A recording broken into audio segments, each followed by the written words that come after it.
Ya, Assalamualaikum warahmatullahi wabarakatuh. Selamat pagi dan salam sejahtera untuk kita semua.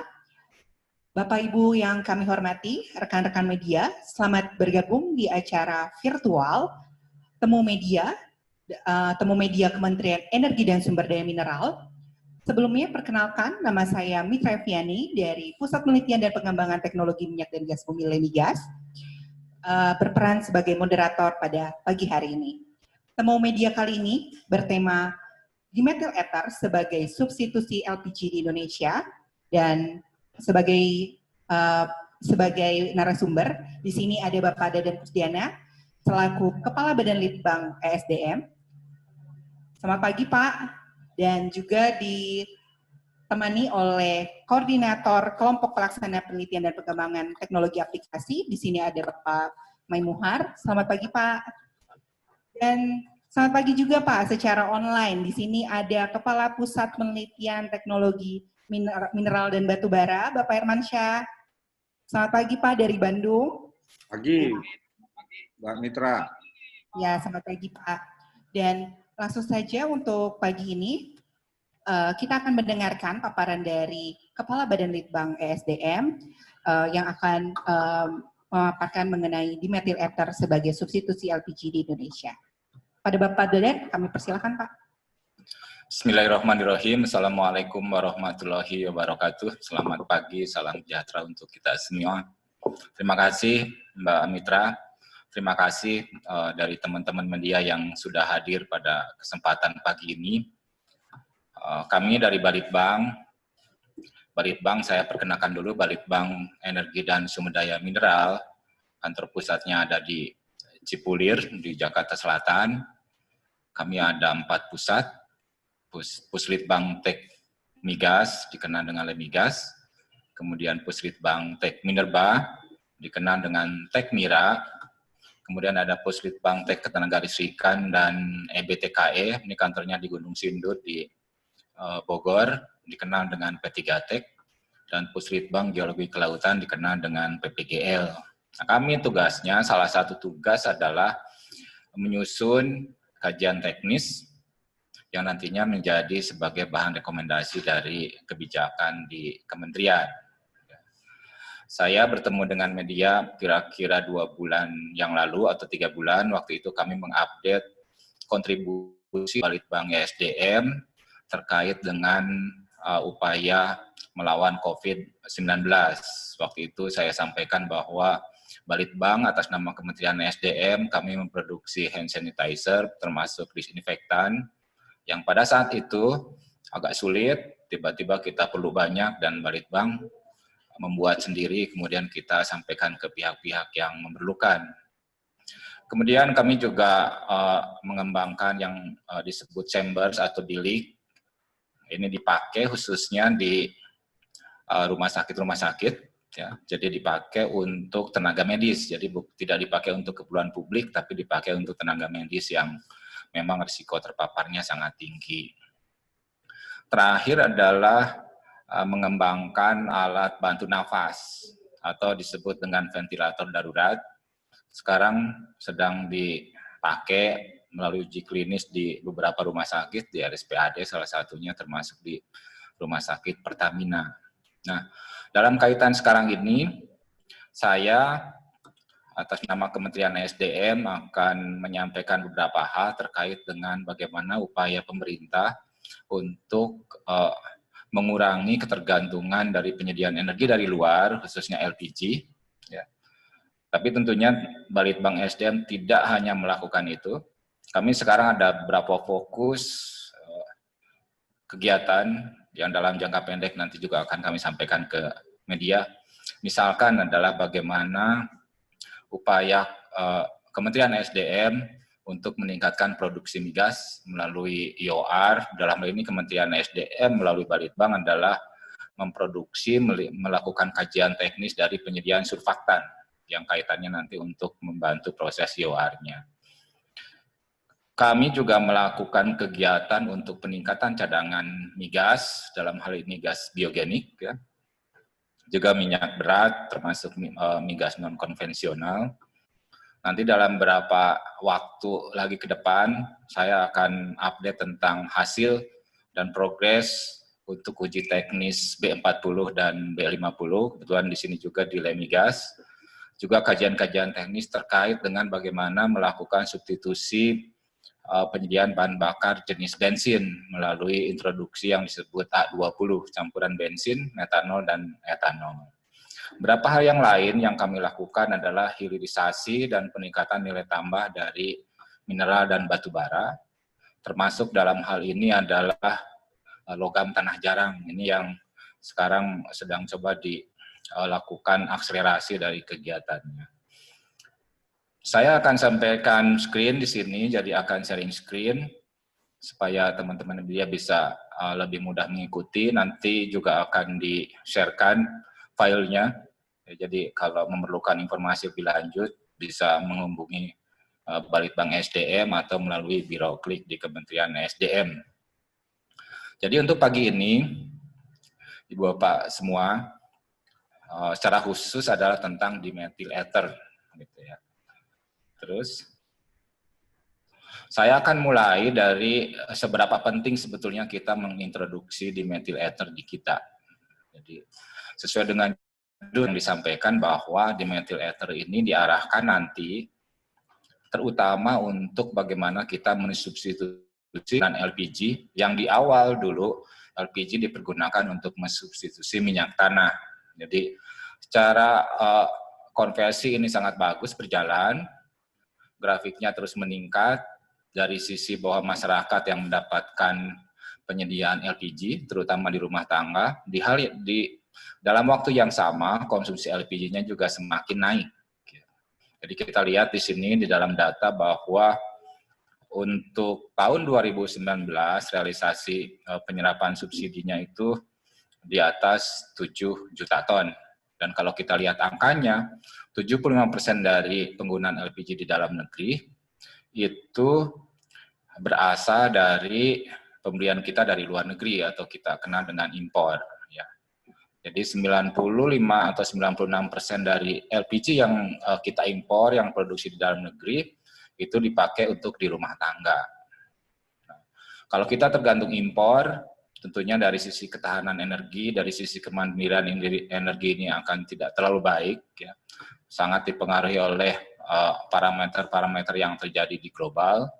Nah, jadi perlu upaya-upaya bagaimana kita meningkatkan ketahanan energi dengan berbasis dari produksi energi yang sumber daya atau bahan bakunya itu ada di dalam negeri. Jadi nanti ada multiplier efek yang bisa kita dapat secara nasional menggunakan bahan baku di sini. Industrinya juga ada di kita, nilai tambahnya juga kita peroleh, terjadi peningkatan atau penyerapan tenaga kerja baru.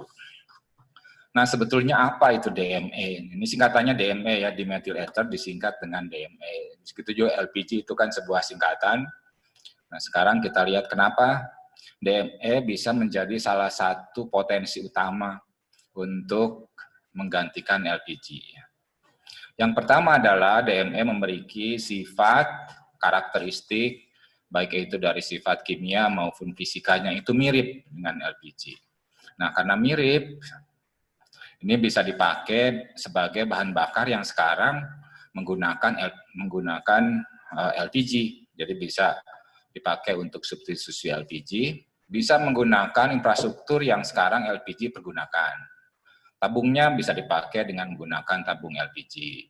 Kemudian storage yang di tempat-tempat di Pertamina misalkan, nah itu bisa menggunakan storage yang sekarang existing yang dipergunakan untuk LPG. Begitupun urusan yang terkait dengan handling, ya. Baik itu pengiriman, penyimpanan, pencampuran, nanti kalau itu dicampur itu masih bisa menggunakan infrastruktur yang ada sekarang. Nah yang kedua, DME bisa diproduksi dari sumber-sumber yang ada di kita. Ini justru yang paling utama di kita. Industrinya belum ada di Indonesia, jadi kami memulai kajian ini. Jadi yang akan saya sampaikan nanti adalah pendukung-pendukung teknis yang akan memperkuat bahwa kebijakan untuk mengembangkan DME di dalam negeri, mengembangkan dalam arti dari sisi produksi dan dari sisi pemanfaatan itu sangat beralasan kuat. Ya. Jadi bahan bakunya ada di kita. Kemudian dari sisi teknis pembakaran, ini kalau teman-teman dari media ingat cerita untuk B20, B10, nah kira-kira kita akan menempuh hal seperti itu, nanti akan saya sampaikan bagaimana kajian-kajian yang kita lakukan secara teknis. Kalau biodiesel kan dulu kita bandingkan dengan minyak diesel atau minyak solar, nah kalau DME kita bandingkan dengan LPG. Misalkan untuk kandungan panas, di sini disebutnya calorific value. Memang agak jauh ya, LPG 12 ribuan kilokalori per kilogram, nah DME itu berada di angka 7.700 atau hampir 8.000. Tapi di sisi yang lain, DME ini mempunyai massa jenis yang lebih tinggi.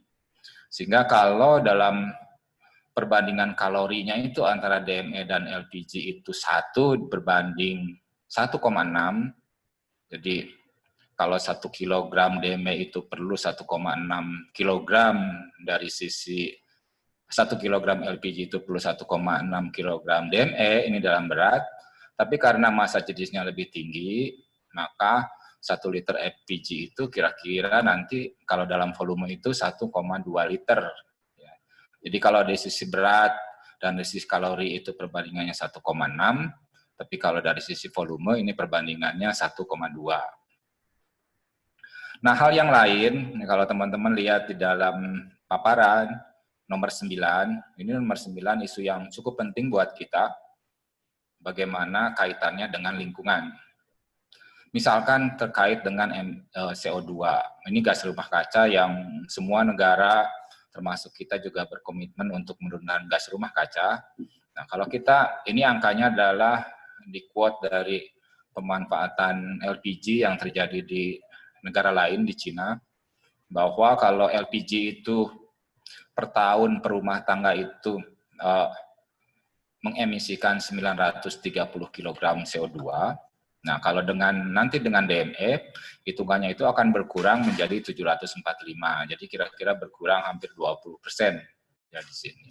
Ini nilai yang sangat baik sejalan dengan upaya-upaya global termasuk kita untuk menurunkan gas rumah kaca. Kemudian kalau sulfur, SO2, ini sumber dari hujan asam, tidak ada sulfur di dalam DME sehingga tidak ada emisi yang terkait dengan SO2. NO2-nya juga demikian, termasuk untuk CO. Karena pembakarannya begitu sempurna, tidak ada partikulat matter atau PM disebut, jadi begitu kalau dibakar itu tidak ada debu atau yang lain yang terkait sebagai produk ikutan kalau kita membakar sebuah bahan bakar. Ya. Jadi tidak ada sulfur, NOx-nya juga nol, kemudian tidak menghasilkan particulate matter. Kemudian dari sisi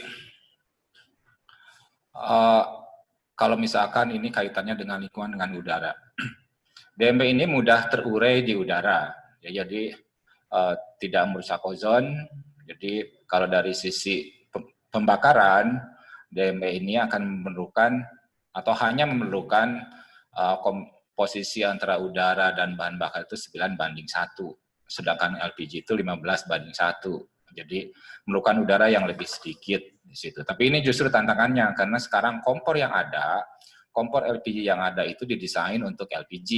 Jadi komposisi udara dan bahan bakarnya itu memang didesain 15:1. Nah, kita harus mencoba mendekati bagaimana supaya terjadi pembakaran yang optimal dari sisi penyediaan udaranya itu pas di sini. Kita lihat misalnya yang berikutnya, DME itu bisa dibuat dari apa? Ini sebagai ilustrasi ya teman-teman media. Sekarang DME yang sekarang itu diproduksi dari gas bumi. Ya. Dari gas bumi dikonversi menjadi metanol, nah dari metanol menjadi DME. Nah, sebetulnya bagi kita, bagi Indonesia, gas bumi juga berlimpah, tapi gas bumi kan bisa dimanfaatkan untuk sisi yang lain, sehingga didorong penyediaannya itu nanti adalah berasal dari batu bara. Berasal dari batu bara kelas rendah. Nah, didorong dari situ, meskipun bisa juga dibuat dari biomasa, dari pohon-pohonan, dari limbah, dari gas-gas yang lain, ya dari perut bumi. Tapi yang nanti akan saya sampaikan lebih banyak nanti yang bersumber dari batu bara. Kemudian sebetulnya DME sekarang itu dipakai untuk apa, gitu ya. Nah, saya akan sampaikan beberapa hal yang terkait dengan pemanfaatan DME existing sekarang. Yang sebelah kanan dari tempat saya ini di screen, sama sebelah kanan di teman-teman juga di screen-nya adalah penggunaan untuk sebagai bahan bakar, dan di sebelah kiri adalah penggunaan sebagai bahan kimia. Jadi bisa dipakai sebagai refrigeran. Refrigeran ini kalau kita punya AC, nah itu diisi itu ada refrigerannya. Ya. Kemudian sebagai solvents, ini sebagai pencampur di dalam suatu reaksi untuk kemudian sebagai bahan baku di beberapa jenis industri, ya, industri metil asetat, kemudian industri yang lain dipakai untuk yang semprot-semprot. Ini aerosol ya. Baik itu kosmetik, farmasi, untuk bagian-bagian dari cat termasuk coating untuk melapisi suatu permukaan. Nah, kalau untuk transportasi, DME ini angka setananya tinggi. Jadi seperti biodiesel, angka setananya juga tinggi. Cuma dia viskositasnya terlalu rendah, sehingga kalau dipakai di diesel atau di mesin otomotif itu perlu modifikasi dari sisi pompa injektornya ya. Tapi ini bisa dipakai, bisa dicampur dengan LGP. Jadi bisa dicampur dengan bahan bakar gas. Ya. Jadi sebagai bahan bakar kendaraan, sebagai bahan bakar di rumah tangga, khususnya di kompor, atau juga di industri. Ya. Saya kira kalau di industri mungkin skalanya ini cukup besar. Nah, yang kami lakukan untuk sementara di Balitbank SDM adalah kajian-kajian yang terkait untuk substitusi LPG di rumah tangga. Nah, Balitbank SDM sebetulnya sudah melakukan pengujian sudah cukup lama. Next. Kita memulai dari tahun 2010, ya uji coba di beberapa skala kecil di rumah tangga, belum terlalu komprehensif. Jadi dilakukan campuran menggunakan LPG, menggunakan DME dengan kompor yang ada, hasilnya masih kira-kira masih skala lab. Kemudian kita lanjutkan juga di industri. Nah, mulai tersusun, maksudnya dari sisi aspek teknis di 2016, upaya panjang dari Balitbank SDM melalui Lemigas melakukan pengembangan dari desain kompor. Ya, nanti saya cerita kenapa harus ada kompor DME. Karena dari sisi kompor sebetulnya sekarang kan di masyarakat adalah yang tersedia kompor untuk LPG. Barangkali teman-teman bertanya, kan bentuknya sama, kompor keluar bahan bakar, campur dengan udara, kemudian keluar api. Nah, dalam kenyataannya nanti ada perbedaan efisiensi, ada perbedaan kinerja kalau kita menggunakan kompor LPG tapi menggunakan bahan bakar DME. Ya, jadi Lemigas melakukan pengembangan, riset, desain, kemudian membuat, dan itu kami pakai sebagai salah satu usulan dari Balitbank SDM apabila nanti akan dipakai untuk menggunakan DME 100%, nah kompornya itu harus seperti ini. Kompornya harus mempunyai efisiensi minimal seperti yang kita buat.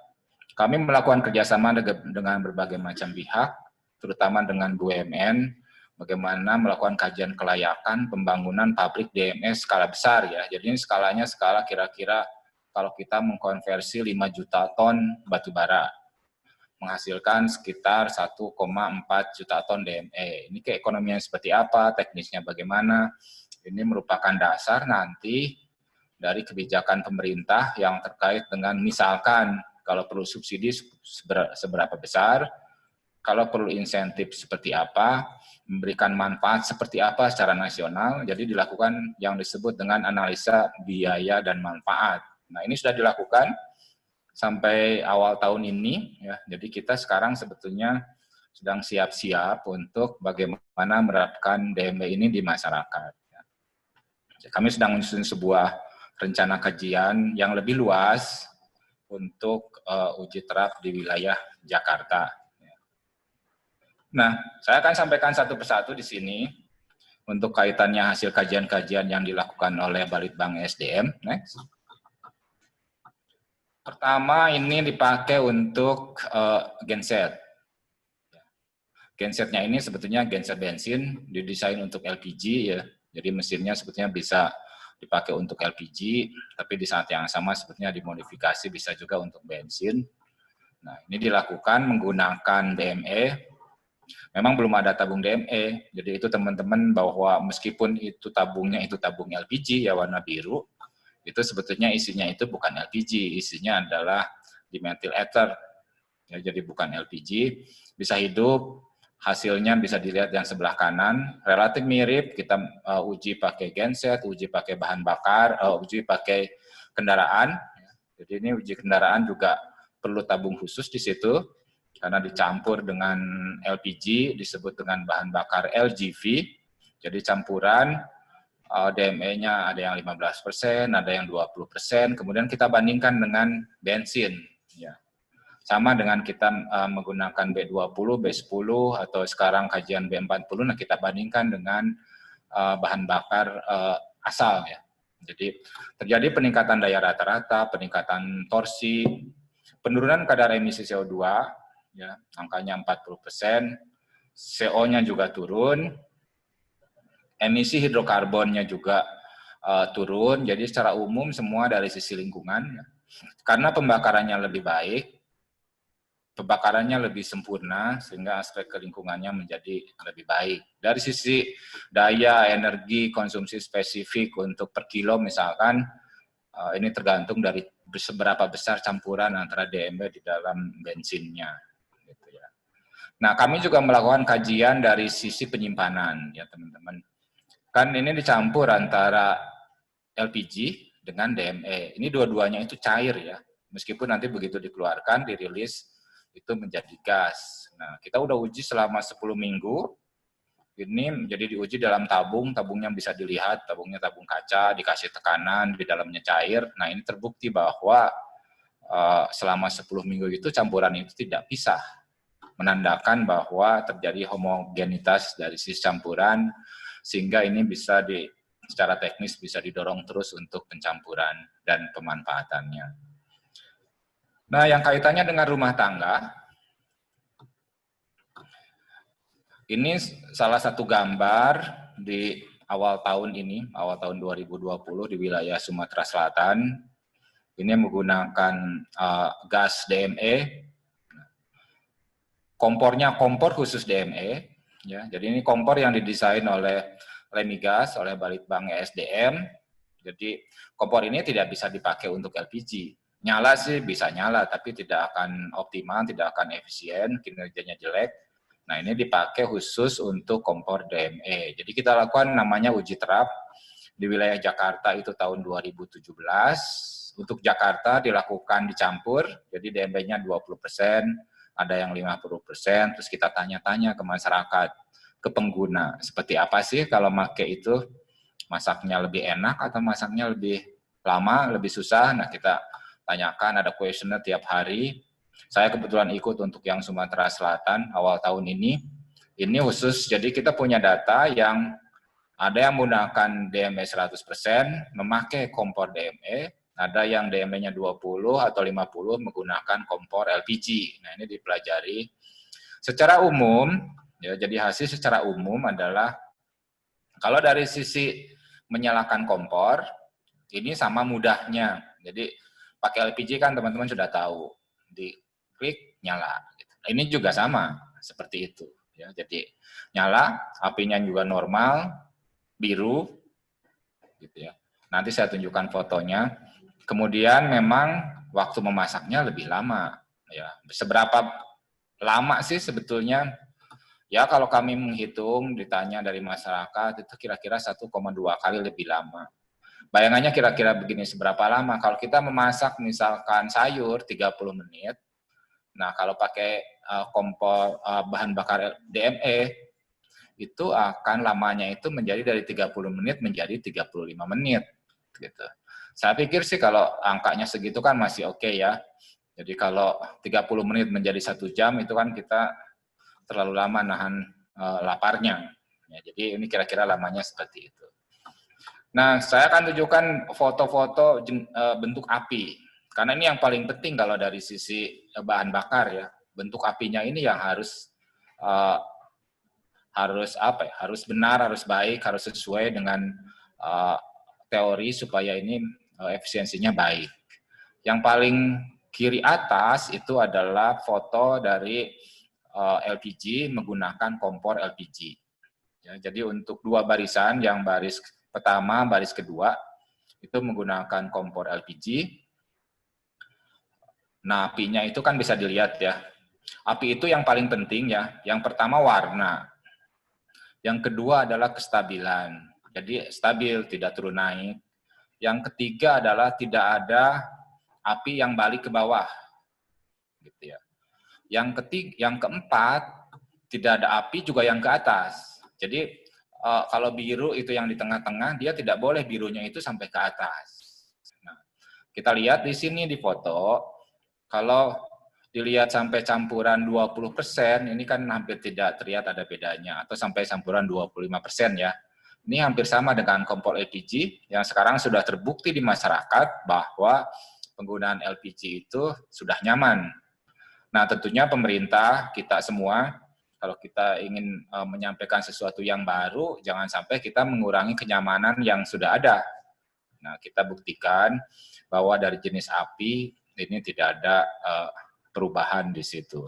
Memang kalau kita menggunakan DME 100%, bisa dilihat di bawah, di paling bawah, karena ini menggunakan 100%, jadi apinya memang cenderung seperti itu. Ini semua menggunakan kompor, saya koreksi tadi, kalau yang di bawah pun ini menggunakan kompor LPG ya. Jadi masih seperti itu. Nah, itu yang menjadi alasan kita juga mengembangkan kompor khusus untuk DME. Terus bagaimana kalau kita menggunakan kompor LPG? Ini saya ada beberapa gambar di sini yang bisa saya tunjukkan untuk lebih gampang memperjelasnya ya. Jadi di atas adalah kompor LPG, kemudian pakai tabung, kan tabungnya ada yang tabung 3 kg, ada tabung 12, ada 50 kg untuk LPG ya. Tabungnya itu kita sayat, kita belah, itu kan ada fotonya tuh di tengah-tengah. Nah, yang diambilnya juga harus ada bagian yang dilas ya. Jadi sambungan-sambungannya kita potong, kita ambil, kemudian kita benamkan di dalam DME, kira-kira gitu. Jadi ini uji korosi, karena sifatnya itu lebih korosif untuk bahan bakar DME, ya kita coba di situ, ya. Nah, terbukti bahwa kalau untuk tabung, bahan tabung yang sekarang dari logam yang existing yang dipakai untuk LPG, ini hampir bisa dipastikan bahwa tidak ada masalah kalau campurannya itu sampai angka 20-25%.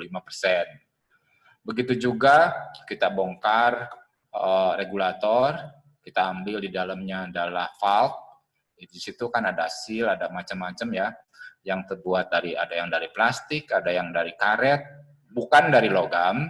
Nah, karena DME itu sifatnya polar, nah, polar itu dia bisa apa ya, bisa mengkerutkan material yang elastomer atau polimer atau yang berbahan karet, ya, atau yang non metal.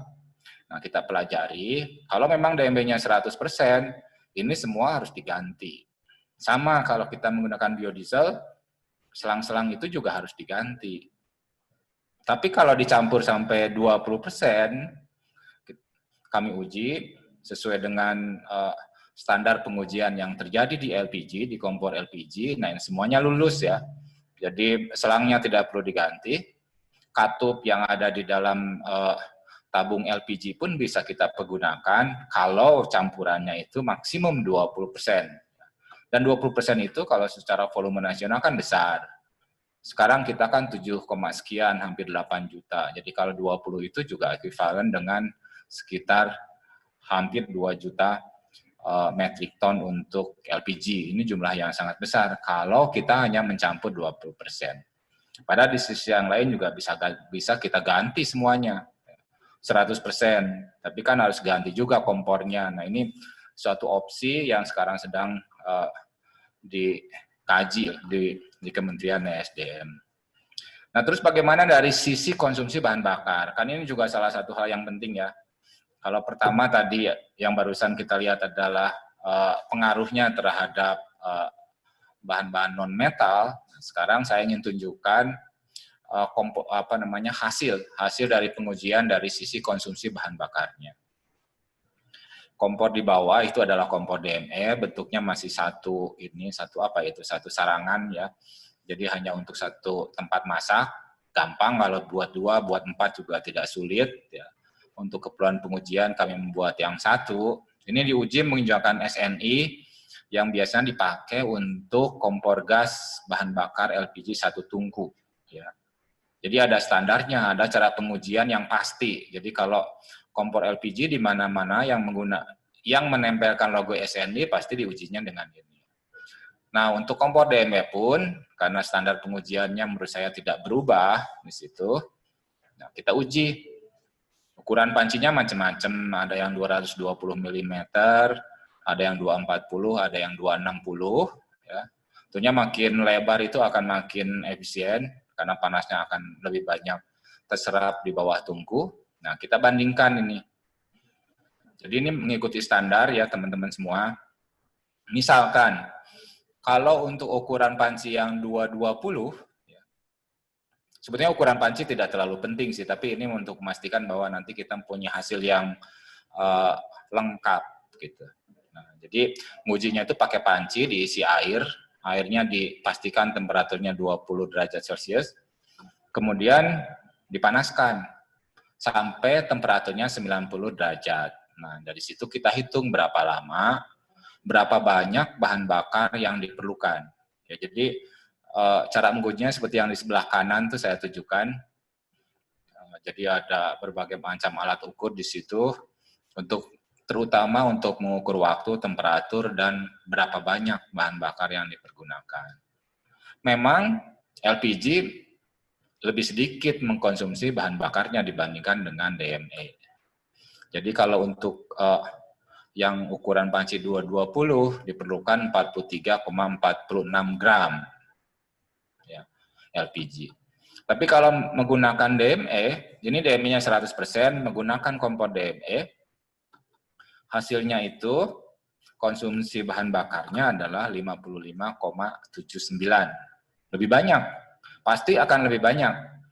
Karena dari sisi nilai kalor, kan DME hanya 0,7 sekian. Atau kalau di DME nilai kalornya 1, di LPG itu nilai kalornya 1,6. Hasilnya sama juga kalau untuk yang ukuran panci yang lain 240 atau 260 ya. Jadi kesimpulan dari sini ini nanti silakan teman-teman pastikan konfirmasikan lagi ke saya nanti kalau pada saat diskusi untuk angka-angka ini kalau tidak terlalu paham. Tapi yang ingin kami sampaikan di sini adalah kalau kita menggunakan kompor LPG untuk DME ya dengan efisiensi yang sama gitu ya.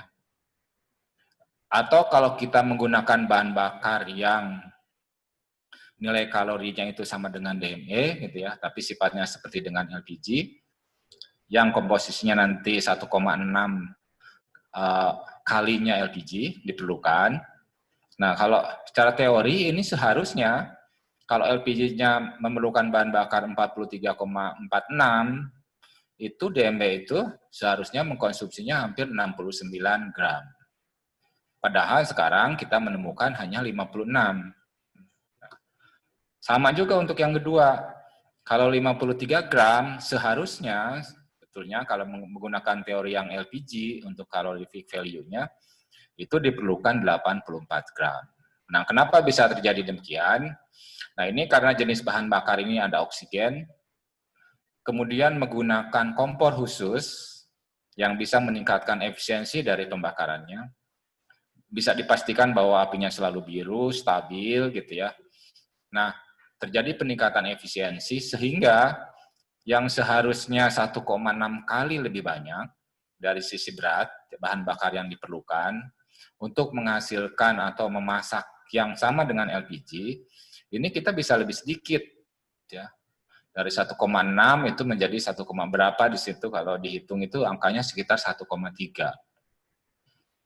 Ya, jadi meskipun secara nilai kalori ini berbedanya 1,6, Tapi kalau dibakar menggunakan kompor yang khusus, ya, itu terjadi perbaikan efisiensi sehingga keperluannya itu turun hanya 1,3 kalinya. Ini yang sekarang sedang diperdalam lebih lanjut, ya. Bagaimana nanti pengaruhnya sebetulnya kalau kompornya tetap kompor LPG, tapi kita menggunakan DME 20% misalkan. Apakah hasilnya dampaknya akan seperti ini atau tidak? Gitu. Nah, kalau pola ini bisa kita pertahankan, hasil ini bisa kita pertahankan, pemanfaatan DME itu saya sangat yakin bisa lebih dipercepat karena secara ekonomi juga akan baik ya di situ. Masyarakat tidak akan diberatkan dari sisi harga, kualitas pembakaran lebih bagus, di dapur juga akan lebih bersih karena emisinya lebih baik. Dan yang paling penting adalah bahwa ini diproduksi di dalam, bahwa ini menggunakan bahan baku yang melimpah di kita. Batu bara kualitas rendah itu sangat banyak di kita, dan kita sekarang sedang terus memikirkan bagaimana memastikan supaya bahan baku yang sekarang agak sulit dipakai untuk keperluan listrik, karena ada tekanan dari sisi lingkungan, nah ini bisa kita dorong untuk dikonversi menjadi bahan bakar yang lebih bersih. Saya kira itu ya teman-teman media yang bisa kami share. Jadi tadi saya sudah sampaikan sudah melakukan uji terap di 250 rumah tangga di 3 lokasi. Sehingga kalau 250 dibagi 3 itu ya kira-kira 100-an gitu ya di tiap tempat. Dan kami melihat bahwa ini belum bisa mewakili secara luas ya. Jadi Kementerian SDM sedang menyusun sebuah proposal rencana untuk uji terap yang lebih luas. Mungkin akan kita lakukan di Jakarta, sehingga aspek keberterimaan di rumah tangga sekaligus sosialisasi awal dari pemanfaatan DME ini dapat dilakukan segera. Yang kedua, hasil kajian ini menunjukkan bahwa pemanfaatan campuran DME dengan LPG, ya, kalau yang kami temukan sekarang adalah dalam komposisi 20-80, ya, ini merupakan komposisi optimal sebagai subsidi rumah tangga karena tidak diperlukan untuk merubah infrastruktur, tidak diperlukan untuk mengganti kompor termasuk komponen-komponen yang ada di dalam tabung LPG. Demikian Mbak Mitra, jadi yang bisa saya update pagi ini, ya, khusus terkait DME. Jadi secara teknis ini sudah terbukti bisa menjadi salah satu pilihan dari pemerintah untuk mencari bahan bakar untuk substitusi di LPG. Demikian. Ya, terima kasih Bapak Deden Kusdiana atas paparannya Pak. Jadi luar biasa ya Pak ya. Ternyata Balitbang sudah mensupport kegiatan penelitian DME ini udah cukup dalam ya Pak ya. Kalau misalnya kita dulu di 2007 pemerintah menggalakkan konversi LPG dari minyak tanah. Kalau tahun ini kita udah mulai ya Pak ya untuk menggalakkan DME untuk substitusi menjadi LPG karena tadi impor yang sudah sangat tinggi dan juga keunggulan DME lainnya. Dan di sini sudah banyak sekali pertanyaan Pak yang ditujukan, katanya selamat pagi Pak Dadan. Pagi. Ya, di sini banyak sekali pertanyaan. Kita ambil ya Pak ya beberapa Silakan. pertanyaan. Yang pertama dari sebentar. Ini ada 1.500 pertanyaannya soalnya Pak, banyak sekali Pak. Teman-teman media sangat excited ini sepertinya. Ini dari Bloomberg Pak, dari Pak Ekolis.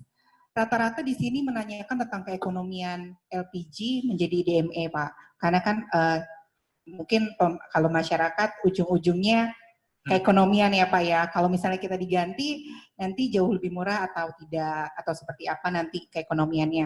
Nah ini salah satu yang mewakili pertanyaannya dari Pak Ekolis. Beliau menanyakan sejauh ini uji coba pemakaian DME sudah sejauh apa? Tadi sepertinya sudah dijawab ya dari paparan. Dan harganya akan lebih murahkah dari LPG nantinya Pak? Seperti itu. Mungkin bisa dijawab Pak Deden.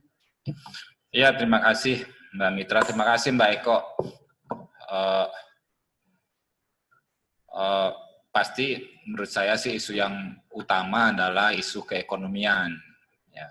Tapi di dalam proses pengambilan kebijakan dari pemerintah, khususnya yang terkait dengan bahan bakar, yang akan dipakai di dalam peralatan masak, atau yang akan dipakai di dalam peralatan konversi teknologi, urutannya adalah pertama kita lakukan sisi teknis. Jadi sisi teknisnya ini harus clear dulu. Ya.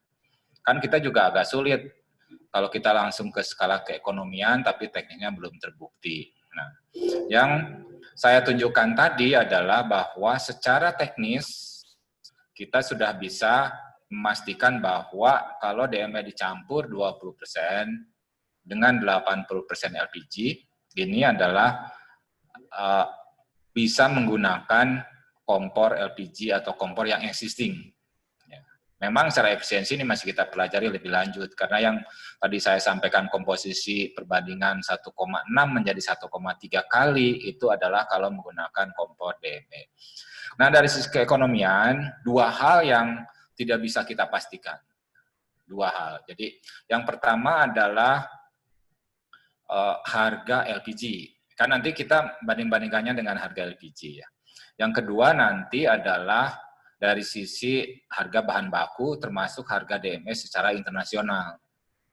Jadi ini sedang dicari ya titik yang paling pas. Tapi kalau misalnya saya kasih angka seperti ini, supaya masyarakat itu tidak, atau supaya pemerintah tidak menambah beban subsidi, supaya masyarakat juga tetap mendapatkan energi seperti sekarang. Gitu ya.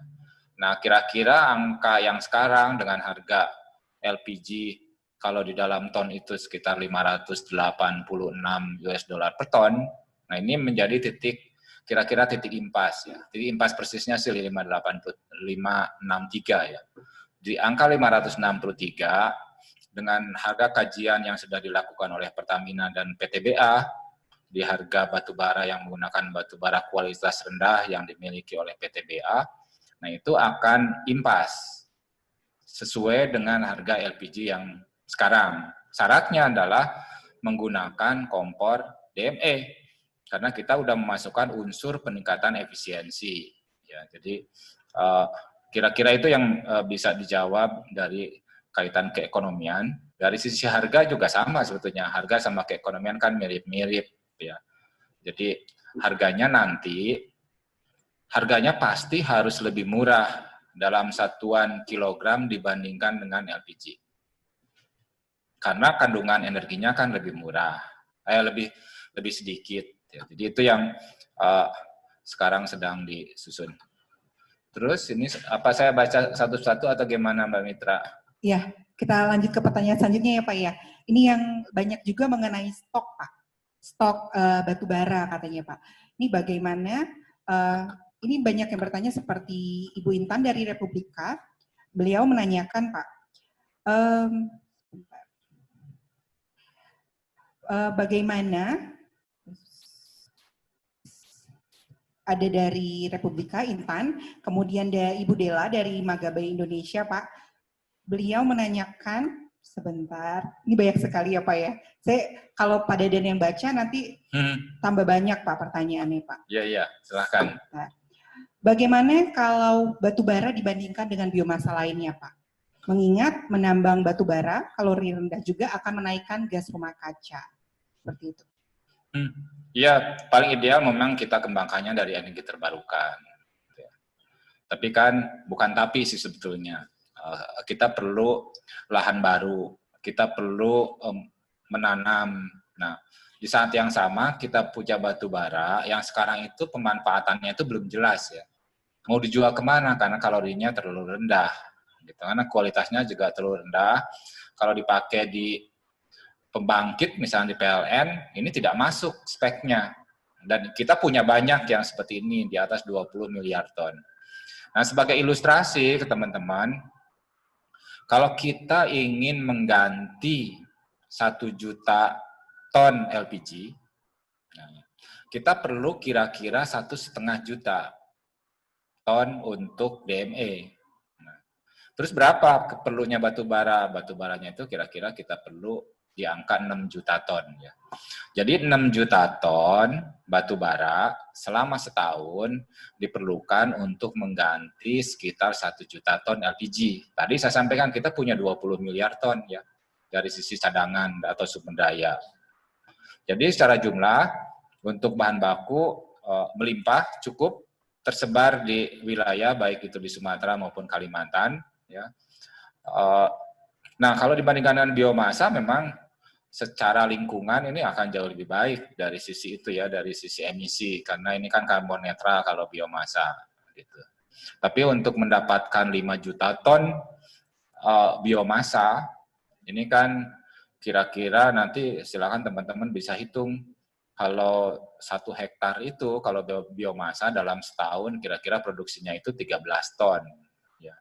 Jadi kalau 6 juta dibagi 15 aja misalkan, itu kan perlu sekitar 400.000 hektar. Jumlah yang 400.000 hektar itu kira-kira ukurannya Jakarta itu kan 60.000 hektar ya. Jadi 5-6 kali dari ukuran luas Jakarta. Jadi kita harus membuat kebun seperti itu. Nah, secara lingkungan kalau kita manfaatkan batu bara untuk DME, nah tadi kan saya sampaikan kalau kita bakar DME itu emisinya jauh lebih bagus daripada dibandingkan dengan LPG. Daripada kalau kita juga dibandingkan dengan briket batu bara, ini pasti akan jauh lebih bersih ya. Gitu. Jadi terima kasih bahwa memang yang paling ideal nanti ke biomasa, kita lakukan secara paralel. Tapi untuk skala besar memang ini perlu upaya yang panjang dari sisi itu. Iya Pak, tentunya nanti ada dukungan pemerintah ya Pak, ya kebijakan-kebijakan yang mengenai apakah itu berasal dari batu bara atau dari biomasa nantinya seperti itu ya Pak. Iya pasti, karena ini soal bahan bakar ya. Kalau bahan bakar itu diatur secara penuh, diregulat oleh pemerintah ya, dalam hari ini Kementerian SDM, baik dari sisi harga, baik dari sisi penyediaan bahan baku maupun dari sisi tata niaga. Nah, ini aturannya kan bukan aturan. Sekarang kan pelaksanaan seperti itu, dan akan sama untuk DME pun akan seperti itu. Iya, selanjutnya Pak, ini ada pertanyaan dari iNews TV, dari Bapak Muhammad Olga. Di sini beliau menanyakan, kebutuhan batu bara untuk gasifikasi apakah sudah cukup Pak untuk memenuhi kebutuhan DME? Dan LPG DME untuk target awal akan dipasarkan berapa banyak jika sudah mulai dijual ke publik? Iya, tadi saya sudah sampaikan ya, kalau batu bara kita tidak usah khawatir secara jumlah, dimanapun ya, mau di Sumatera, mau di Kalimantan. Gitu. Nah, tapi dari seberapa banyak, kira-kira kan pabrik itu kan ada ukuran ekonomis. Kan kita membangun itu tidak membangun artinya seberapa sih, di sini bisa 10 ton, di sana 20 ton, enggak. Tapi mencari jumlah yang paling pas. Nah, dari sisi industri, yang dari komunikasi kami, kementerian dengan BUMN, dengan perusahaan swasta, kan sudah ada yang akan bangun. Salah satunya di Kalimantan Timur, meskipun ini rutenya baru sampai metanol, tapi dari metanol ini akan mudah dikonversi menjadi DME. Kemudian juga Pertamina dan PTBA kan sudah cukup lama menggagas ini. Kira-kira ukurannya itu tadi 1,4 juta ton untuk DME-nya. Ya. Kira-kira itu ukuran yang pada saat ini dianggap yang paling pas ya, dari sisi besaran kapasitas, dari sisi keekonomian, dari sisi teknologi. Nah, gambaran ini seberapa banyak sih bisa dipakai untuk wilayah seberapa luas. Nah, 1,4 itu kira-kira nanti akan relatif cukup untuk menggantikan LPG di Sumatera. Misalnya, jadi satu pabrik nah bisa menggantikan kebutuhan LPG di Sumatera. Ya. Jadi angka yang sekarang kami lakukan adalah di angka 1,4 juta ton untuk per pabrik, sehingga kira-kira perlu 6 juta ton batu baranya. Ya, yang terakhir Pak Dadan, ini ada pertanyaan dari Kontan, Bapak Dimas. Bagaimana langkah pemerintah untuk lebih mengencarkan Pak industri DME ini? Mengingat baru PTBA tadi, selanjutnya apalagi Pak yang Bapak sebutkan. Jadi bagaimana langkah pemerintah nyatanya untuk mendukung substitusi substitusi DME ini untuk LPG? Iya, saya kira upaya-upayanya kan sekarang paralel ya dilakukan ya, Mas Dimas. Jadi kajian teknis kan sekarang berjalan, kemudian dari sisi produksi, dari sisi komersial juga di-push dari pemerintah, baik itu melalui BUMN atau ditawarkan ke swasta. Sebagai contoh bahwa Undang-Undang 3 2020 kan mensyaratkan itu harus ada hilirisasi, harus kalau ada perpanjangan nanti gitu ya. Nah, ini juga menjadi salah satu upaya dari pemerintah supaya kegiatan hilirisasi baik itu gasifikasi, baik itu nanti dalam bentuk yang lain, misalkan menjadi kokas, semi kokas atau bahan material yang lain, ini juga secara regulasi sudah tersedia. Kan regulasi itu salah satu bentuk dorongan supaya itu terjadi ya. Di sisi yang lain, insentif misalkan kita membuka diri, maksudnya dari pemerintah, tidak hanya Kementerian SDM, tapi juga dari Kementerian Keuangan, dari kementerian yang lain yang terkait, sehingga bisa membantu keekonomiannya, gitu. Sehingga bisa membantu naik IRR-nya misalkan. Gitu. Kan kalau industri, komponen penting itu adalah indikator-indikator bisnisnya, IRR-nya apakah bisa 10, apa bisa 11, nah kita bisa diskusikan secara open book di situ. Kalau ini bayangan saya sih, kan saya di Litbang, jadi sebetulnya tidak terlalu banyak masuk ke wilayah kebijakan, tapi kita juga melakukan kajian kebijakannya, sehingga ini merupakan salah satu rekomendasi juga dari Balitbang ke pemerintah melalui Pak Menteri, hal-hal ini yang tidak hanya aspek teknis, tapi dari sisi financing engineering-nya misalkan. Ya.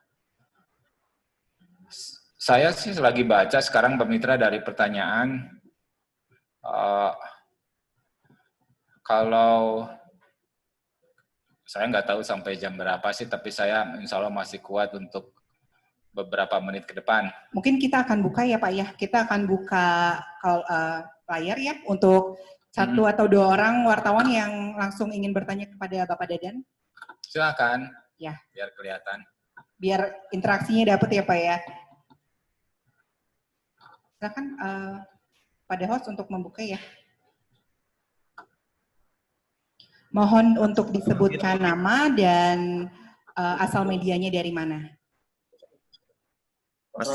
Mas Rangga dari Investor Daily itu di unmute, tolong dari hostnya di unmute, bisa nggak? Nggak bisa tadi soalnya. Enggak. Silakan Mas Rangga. Rangga ya. Mas Angga bisa di unmute sendiri? Oh dia masih mute. Mas Angga bisa untuk di unmute sendiri layarnya. Punten Pak Dadan. Ya silakan Pak. Lagi agak berisik di sini suaranya Pak. Ada ketok-ketok. Silakan, bisa saya dengar kok. Ya tadi Bapak yang soal kajian itu Pak yang bersama BUMN itu Pak minta lebih detail lagi mengenai FS-nya kan harganya 20 Pak terakhir yang di PTBA Pak untuk kajiannya di Balitbang seperti apa Pak? Termasuk apakah umur tambang juga dimasukkan dalam kajian itu Pak? Ya. Itu aja, Pak. Terima kasih Mas Rangga. Kami melakukan itu, kami melakukan kajian khusus di wilayah tersebut ya. Jadi tidak hanya di wilayah PTBA yang ada di Sumatera Selatan. Jadi kita buka laporan keuangan biaya produksi batubara di sekitar wilayahnya. Kan kita ingin tahu sebetulnya berapa biaya produksi untuk menghasilkan batubaranya.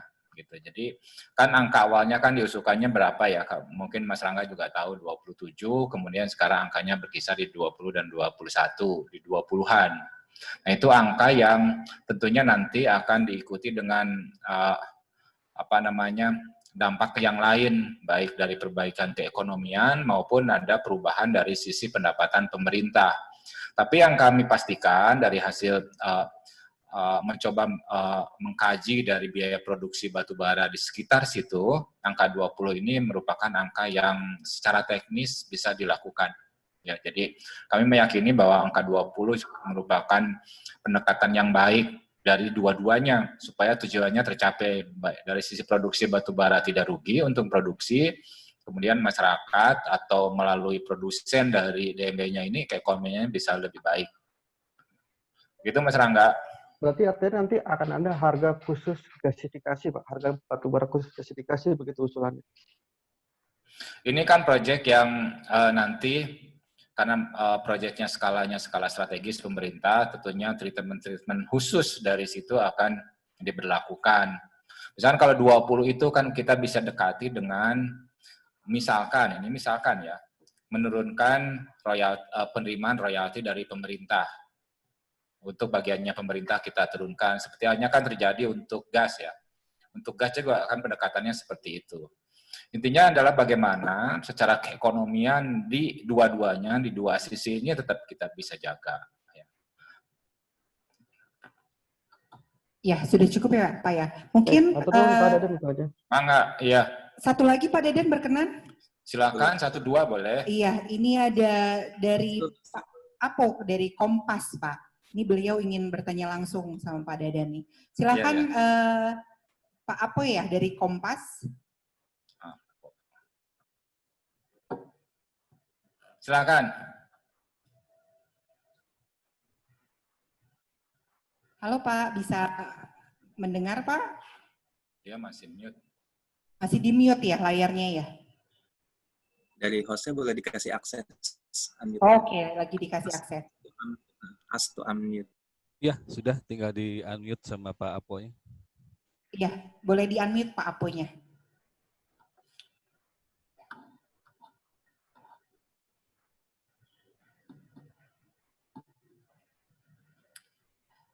Apa sudah Pak Apo bisa tersambung?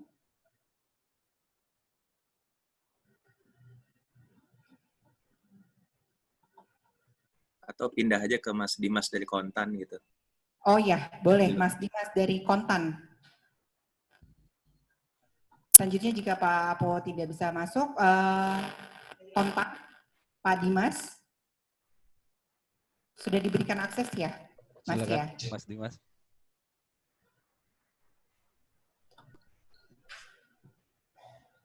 Silakan Mas Dimas.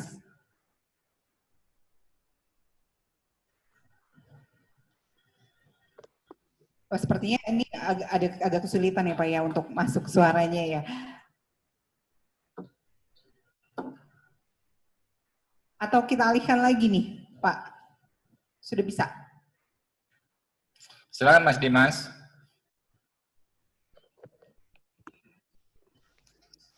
Udah oke ya?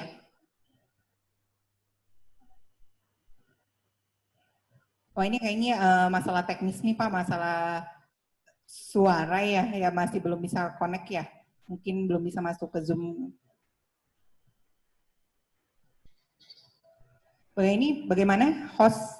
Apakah dilanjut? Seperti apa? Gimana Mas Ari? Kita ke media lain. Mungkin media lain aja, silakan siapa yang mau bertanya.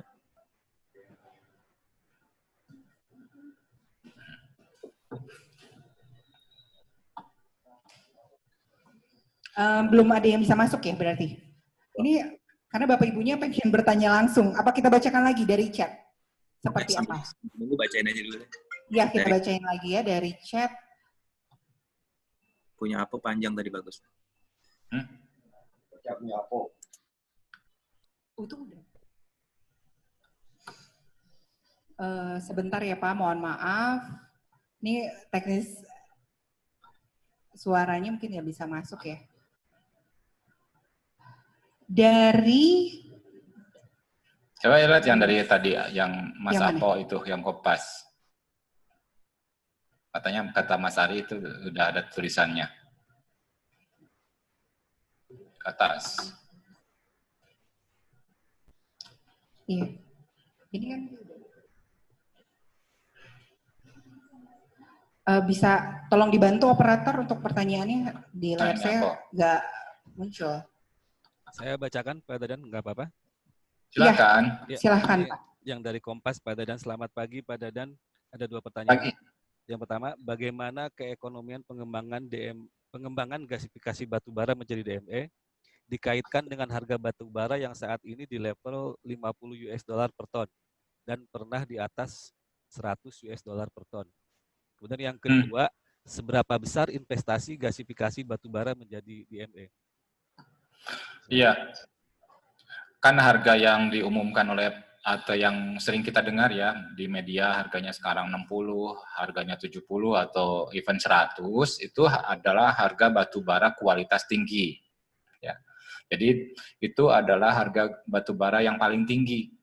Nah, untuk yang tadi kan saya sampaikan, ini adalah salah satu bagian dari program hilirisasi batu bara untuk memanfaatkan batu bara kualitas rendah.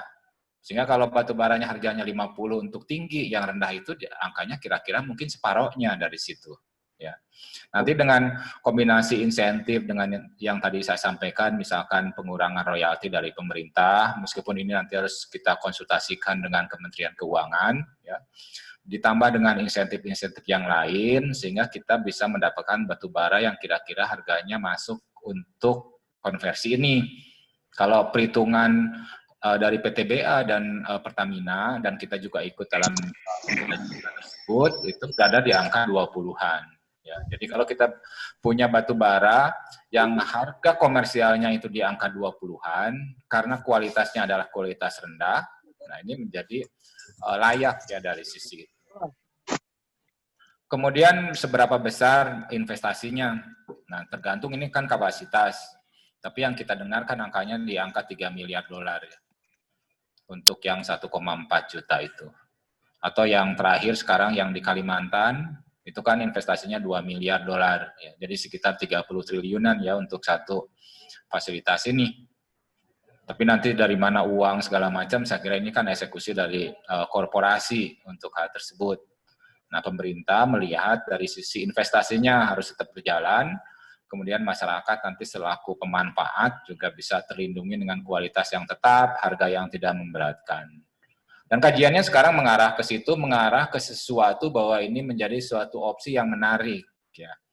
Kan keputusan bisnis dari sisi badan usaha khususnya swasta ini sudah diambil. Sudah akan jalan gitu untuk sampai menghasilkan metanol. Kemudian PTBA dan Pertamina juga sedang memastikan secara apa ya dari sisi korporasi. Tapi secara prinsip mereka akan berjalan juga. Itu yang Apo Kombas. Ya. Terima kasih Pak Deden. Mungkin sudah cukup ya Pak ya? Bagaimana Pak Deden untuk Saya jawabnya? coba yang interaktif satu orang aja dulu. Mau Pak Deden masih mau ada yang interaktif? Baik Pak. Kalau bisa dibuka satu. Kita bisa buka layarnya dari host. Bisa dipilih dari Pak Rio mungkin ya, dari dunia energi. Dari dunia energi. Pak Rio ya Pak? Siap. Nah, ya. Silakan Pak. Silakan Mas Rio. Siap Pak Dadan, selamat pagi Pak. Pagi. Siap Pak, dikit aja Pak terkait DME ini kan kalau nggak salah kan udah lama digaungkan. Jadi sebenarnya kalau dari roadmap SDM sendiri, kapan sih Pak sebenarnya DME ini bisa gantikan atau minimal dicampur dengan LPG itu yang tadi kayak Bapak bilang. Nah itu roadmapnya SDM itu seperti apa Pak? Karena udah bertahun-tahun. Terus kalau boleh dijabarkan secara singkat mungkin berapa lama sih Pak kajian Balitbang ini Pak harus berlangsung sampai akhirnya tahap keekonomian semuanya itu udah ketemu gitu Pak, akhirnya siap untuk diproduksi untuk di masyarakat. Terima kasih Pak. Iya, kalau kapan kan saya tidak tahu persis dulu itu kita punya roadmap atau enggak. Tapi kan kita lihat tadi di awal saya sampaikan konsumsi LPG kita itu kan seperti itu naiknya ya di angka 6-7% setiap tahun. Ya. Dan sekarang angkanya kan 6 juta kita impor dari luar pastikan kalau impor gitu.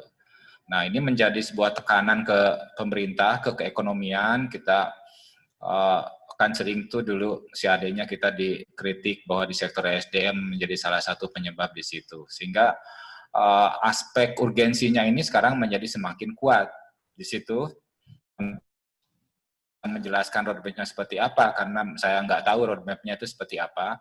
Tapi bahwa urgensinya sekarang semakin kuat, dari sisi teknisnya juga sudah terbukti karena Balitbank sudah 10 tahun melakukan kajian ini. Jadi kalau teman-teman bertanya, ini kan dari dulu sudah ada sosialisasi segala macam. Nah, bedanya yang sekarang kita sudah ada yang akan buat. Kalau dulu kan ya ini bisa dibuat, ini segala macam, tahapnya baru sampai di situ. Nah, sekarang kita sudah melangkah satu level bahwa ini sudah ada komit akan buat, ya. Jumlahnya cukup besar. Jadi kalau secara persentase nanti kalori atau bisa menggantikan sekitar, kalau yang PTBA Pertamina itu bisa 15, ya. Nanti ditambah misalkan kalau itu jadi diproduksi untuk DME yang di Kalimantan Timur jumlahnya hampir sama, jadi kita udah bisa bicara sepertiga. Nah, kapan ini bisa terlaksana? Menurut saya kan dalam waktu pendek mudah-mudahan yang BUMN ini bisa segera deal dari sisi investasinya. Tentunya ini kan fungsi juga dari kepastian dari yang diminta adalah sekarang, kalau menurut saya kalau subsidi akan tetap ada. Subsidi untuk DME akan tetap ada. Tapi besarannya itu diusahakan tidak lebih besar atau maksimum mungkin sama ya dengan yang ada dengan LPG gitu. Jadi kita sekarang mengkaji hal seperti itu, PTBA juga melakukan kajian-kajian seperti itu. Nah, ini kan harus dipastikan nanti dari sisi regulasi bahwa ini dijamin misalkan mendapatkan subsidi seperti dengan LPG.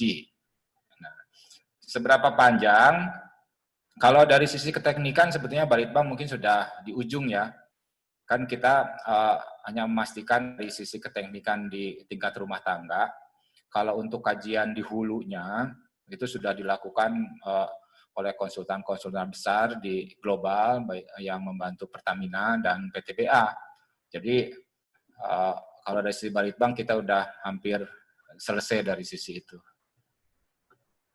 Ya. Pak, izin Pak, kalau berarti bisa dibilang bisa nggak sih Pak mulai kayak tadi dengan dukungan subsidi yang tadi Bapak bilang juga keekonomian nanti juga udah jelas 3-5 tahun udah bisa terlaksana ya Pak atau 3 tahun gitu Pak?